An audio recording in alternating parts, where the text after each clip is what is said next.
And this week, I really wanted to dive into overwhelm because I know that, especially this time of the year, we can feel buried, we can feel behind the eight ball, we can just feel really overwhelmed, just a tremendous amount of things on our plates.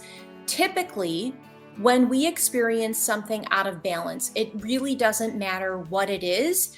It is usually a vice of excessiveness or a vice of deficiency. So, in the first couple of days, we subtracted things. In day one, we talked about what we could stop doing in our day. One thing that we could stop doing in our day that would improve our well being and help move towards that feeling of freedom and breath and the opposite of overwhelm. In day two, we also talked about subtracting something. We talked about creating a to don't list. So you can check out those replays. In day three, we actually added something. That was one of my favorite things, and that was adding boundaries and getting very clear on how the things we do say yes to line up to our wildly important goals. Today, we are also going to be adding something because a big part of overwhelm is a deficiency of gratitude. I also want to pause here because there are, I think, a lot of people that are suffering, that have had a lot of struggles and challenges this year and last year. And sometimes it's difficult to even cultivate gratitude. It may sound awesome for someone else. It may sound woo. It may sound airy fairy. And I just want to say that there is always something to be grateful for. And this is where we can really start to shift our mindset and also look at the positivity of overwhelm. Now, you may be saying, Casey, oh my gosh, I don't think there's anything positive about overwhelm. But I'm going to invite you to look at the other side of it, because when you look at the definition of overwhelm, what comes up is overcome with emotion.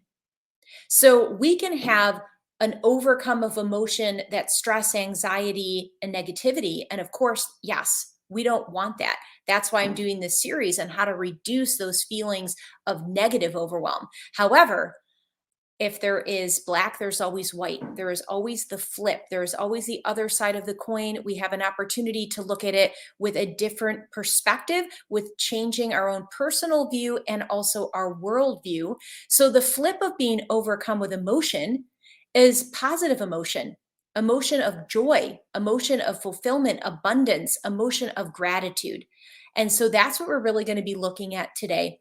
And going back to, there's always something to celebrate. If you're having a hard time of being really grateful, if you lost a family member or a pet, I lost a pet just about a month ago.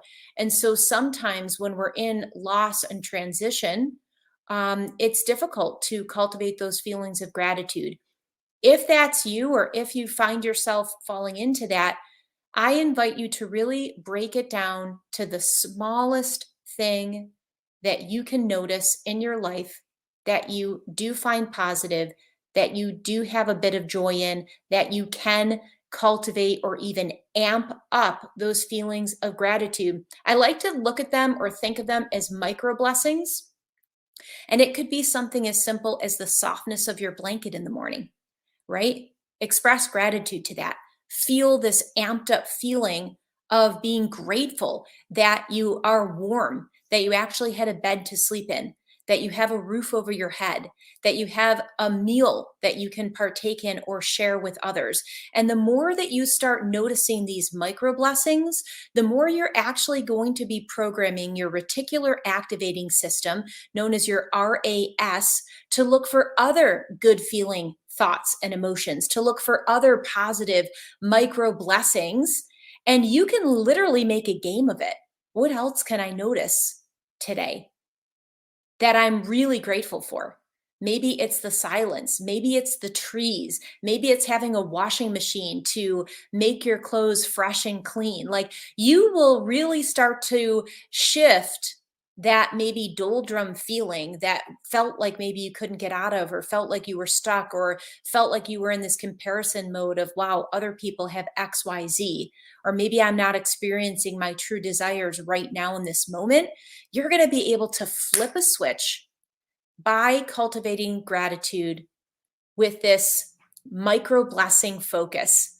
Just what can I look for next? What can I look for next? Maybe it is a smile in your child's face. Maybe it's a new recipe. Maybe it's getting something in the mail, like a handwritten card for someone. Or maybe you can actually create a do good experience by being that one that sends a thoughtful card in the mail or a sweet audio clip on text, because science has actually shown it is kind of the trifecta of gratitude. And I'll explain what that means. It can be experienced in three ways.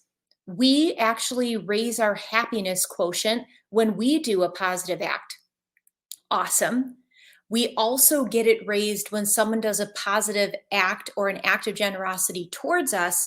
But the coolest thing is that a witnesser who experiences a positive act, either coming or going, also gets that increased level of happiness. So it has this tremendous power to have a positive ripple effect, not only if we are the do gooder, if we receive something good, or if somebody actually witnesses an act of kindness. So that's really exciting. I myself have found a lot of peace in having a daily gratitude practice, and it can be as quick as 30 seconds or 1 minute. You don't have to take hours to journal your hand off in order to experience positivity. And there was actually a study I wanted to share with you. It was a study that showed 5 minutes a day of daily gratitude increased long-term well-being across the board by 10%.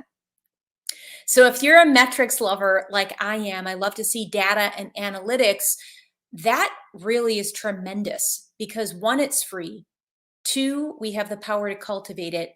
Three, we can create a daily habit so we can continue to amp up our happiness quotient and contribute to that 10% of overall well-being.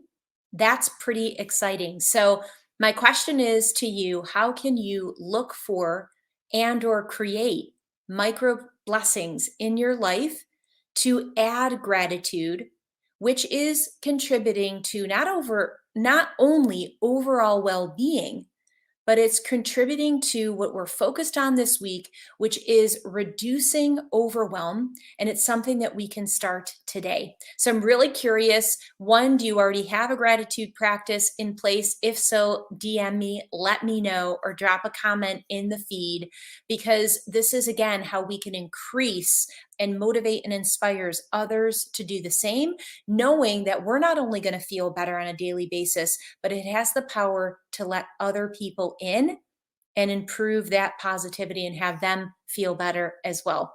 Super, super exciting. That's what I wanted to share with you today on day 4. Until tomorrow, my friends, where we talk about our 5th tip on how to reduce overwhelm. Please breathe joy.